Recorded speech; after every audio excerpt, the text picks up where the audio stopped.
Murphy's Law states that if you escape to a Caribbean island during the winter, you will get your period while on said island. So I'm in Aruba for 4 days and I will be bleeding the entire time. Coincidentally, I will also be eating the entire time. So come watch me eat my way through Aruba. I've traveled to over 40 countries solo and I still have almost no special skills. But I do love making a fool of myself, so join me on this mini episode to Aruba, where I'm pretty much going to eat the entire time. Aruba is a small island 15 miles off the coast of Venezuela. Humans have been on the island since at least 2000 BCE. We know for certain that the ARURA were there in 1000 CE. Europeans first arrived in 1499, and they spent the next 500 or so years as the island's colonizers, which included enslaving the Arawaks until few of them remained. Today, the island is a country in the Kingdom of the Netherlands and has 2 official languages, Dutch and Papiamento. Many Arubans also speak English, Spanish, and Portuguese. After landing in Oranjestad, I headed to the Boardwalk Hotel, where I'd be staying for the weekend.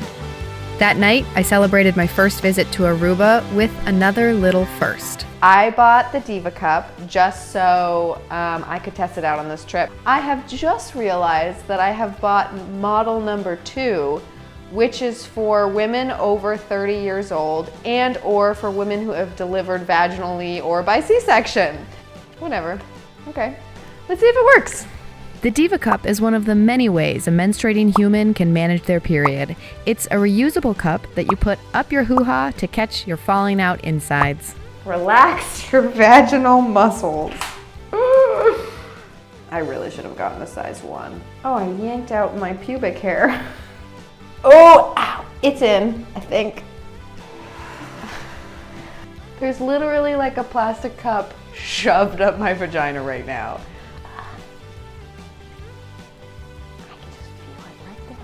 Okay, well, I guess I'll just go to bed.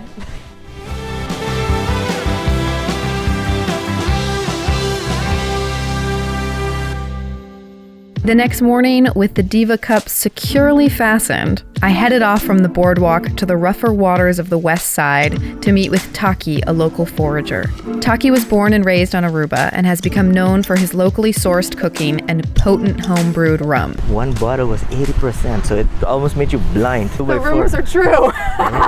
No, but then I mellow it down and now it's 40. 40, okay. Yeah, so you're not gonna get blind and your toes will not swell up. Okay, before we actually start doing anything, I have one very important question, which is, do you have anything that will specifically help with period cramps?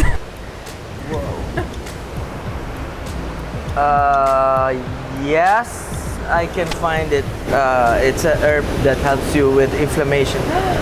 You need it? Yeah. Okay, cool. This plant, yeah, we should find it. We're gonna find a plant here? Yeah, it's called banana de reef. Reef banana. Reef banana. Yeah. Yes, here you are. Okay, yeah. You do it like this, huh? You take these off. Yeah, that's what you eat. Oh, you can try it. I eat it. And yeah, it's delicious. Oh my gosh, it's like salty and... Yes, we can put it in the dish too.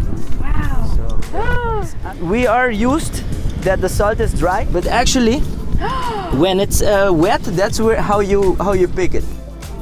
This is actual little salt pools from the ocean, and you can pick it up and just eat it. And it's salt. That's amazing. Can we bring this back with us? Yeah. So when they call you a forager, what does that mean? I have no idea, man. Sometimes in the morning I'm a carpenter, in the afternoon I cook, and later in the evening maybe I draw. I'm gonna start with some portobello then, and a little bit of escargot. Some cucumbers to let it feel a little bit fresh. That is a snail in its most purest, most glorious form. It's like salted butter that's rolled around in the earth for a couple of years. Oh wow, it's really good. So I try to, of course, you know, you cannot be 100% local all the time because so many things that you can get. I go till the last minute to get my stuff, you know? Right, to keep it as fresh as possible. Yeah. I'm not gonna salt it a lot, so I can use the reef banana. Okay. Oh, Nice. It's a mix of mahi-mahi and amberjack. And some greens. It's really good. And the reef banana is perfect with it, which we just decided to add because I have period cramps. But okay, it's hot as fuck, so Taki and I are gonna go into the ocean. I've been stressed and need to breathe in. I think the Diva Cup is working. No leaks, and now I just get to cool off in the water. I think I like the Diva Cup. Now I have to try to take it out. It is essentially suction cupped to my uterus. Oh, I am grabbing the base. Ow, ow, ow, ow, ow, ow, ow, ow! Oh, it came out. Clean enough. Oh, now I have to put it fucking back in. As I spent more time in Aruba, I started to sense a pattern.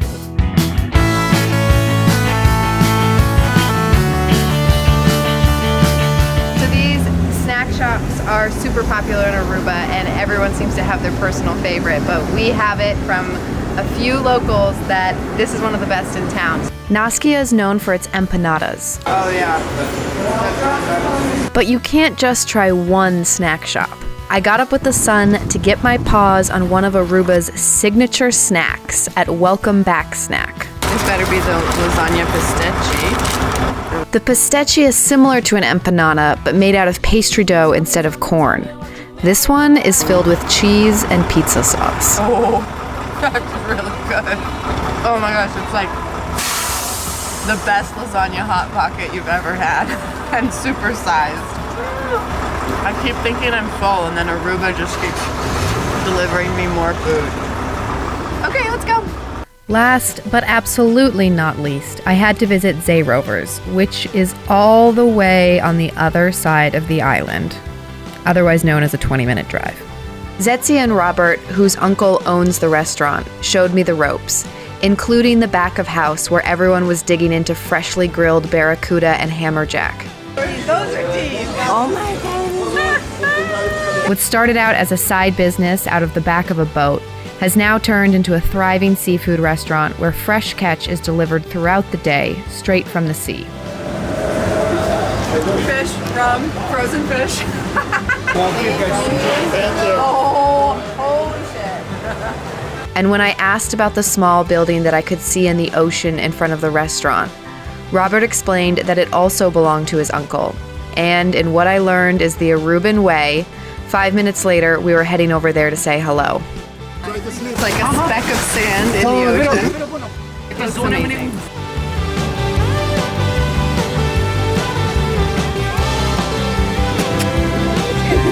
It's just like a reef bank, a sand bank that's been kind of not really ours, but my family has been coming to this piece of land. This is their backyard, you can see. So my parents, like, I will say 60, 70 years they've been coming here. And usually it will come and just wipe everything out. And we will stay with just the pillars and the roof. And then we'll just rebuild again. And I think I have a little crush on Aruba. Yeah, I think I can say that now. Do you wanna watch the sunrise with me? Let's go out and see what we can see. We can go out and get lost in the city and try to find our way home. In the past 20 minutes, we have been inundated with questions, and my producer just handed me the top 3 questions on the back of a map of Aruba. Off we go. Okay, the first question comes from Drew of Wyoming, who says, your last episode in Vietnam was so boring, it made it feel like I was hitting my head with a sledgehammer. I have to say that thank you, Drew, first of all, because these comments, which is probably a side effect of my self-delusion, but they actually make me feel like I've reached the next level, like the level where it's not just your family and friends watching your videos, but it's complete strangers who feel totally fine being utter assholes to you on the internet. So thank you, Drew. That really made my day. The second question comes from Jacques of Paris, France, who says, why won't you stop talking about your period? Well, Jacques, I get my period approximately 12.5 times a year, and sometimes I feel great about it, and sometimes I feel really shitty about it, and so I'm gonna talk about it. Jacques. The last question comes from my father, who says, Are you making any money from doing this? Thanks, Dad. That was a perfect plug to let you know that no, I'm not making any money from this. So if you want to join our wonderful community on Patreon and support the work we are creating, you can join me on Patreon, which is probably popping up somewhere, or you can follow me on Instagram, or you can just share this video. And that's it. We will see you next time. Who knows where? But I actually might know where we're going this time. Do you wanna watch